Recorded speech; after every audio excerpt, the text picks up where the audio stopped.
All right, just going to create a little quick video on how to download SPSS from the ASU website.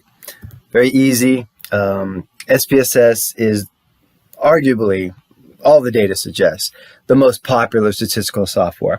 Is it the coolest software? Is it the hippest software? No. But it is the most popular, and I would make the argument it's the easiest to use, right? If you're taking a methods course in a graduate program in political science across the country, you're probably going to learn Stata or R. R is because R is free. And so R is a programming language for statistical analysis, very flexible, but not as user-friendly.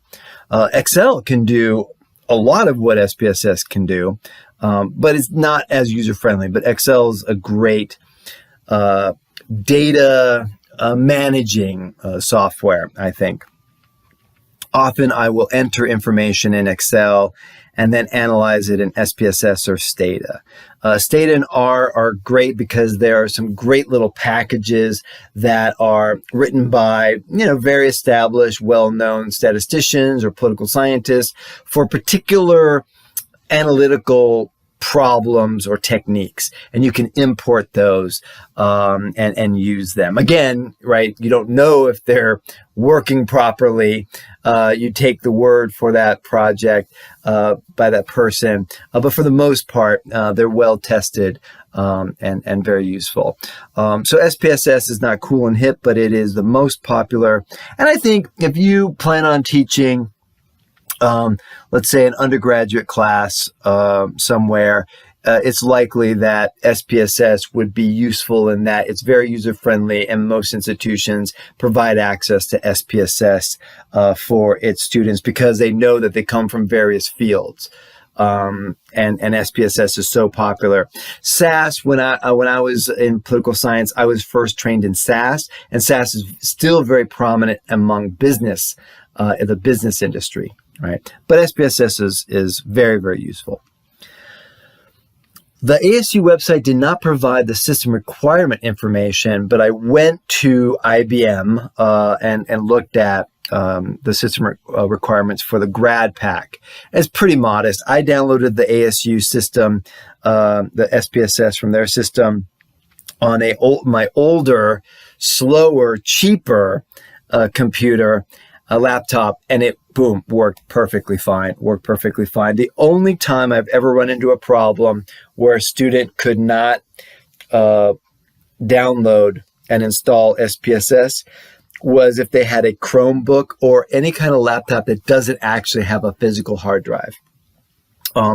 If that's the case, ASU has your back because it has, you can launch SPSS through a virtual system if you don't want to download this onto your computer. I recommend downloading it. It's going to work faster, easier. I have not run the virtual app on ASU. I have run virtual apps at other institutions and have not liked the features. I'm sure they've worked out the bugs, but I'm saving data sets and output I found was more complicated. But even if you have a Chromebook or a laptop with no hard drive, you're going to be able to run SPSS. I'm brand new to ASU, so I was like, all right, I'm confident that ASU has SPSS for faculty and staff. Boom, just typed in ASU, SPSS in Google, took me right to the page that I needed to go. Or you can go through My Apps, takes you to this web page. Right? You can launch it virtually, or they provide information on how to download it for Macintosh or Windows or Linux. Download that. A common problem, I'm sure you run into it, is it doesn't download. Partly, number one reason, a pop-up blocker. You just go, the little blue arrow, click that, and say allow pop-ups for this website, and you're done. Downloads in my Windows operating system, downloads to the download folder. Open up the zip file. You're going to run that executable file. And just follow those directions, right?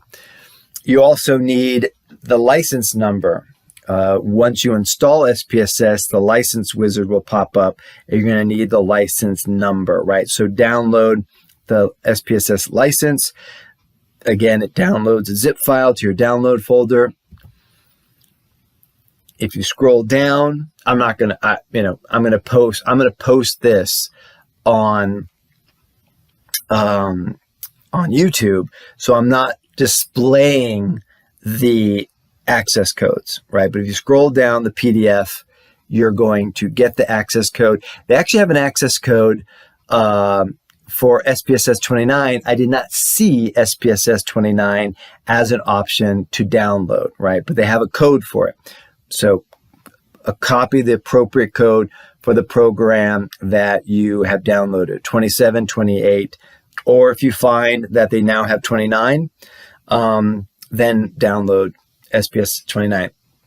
Typically, very little changes from one version to the next.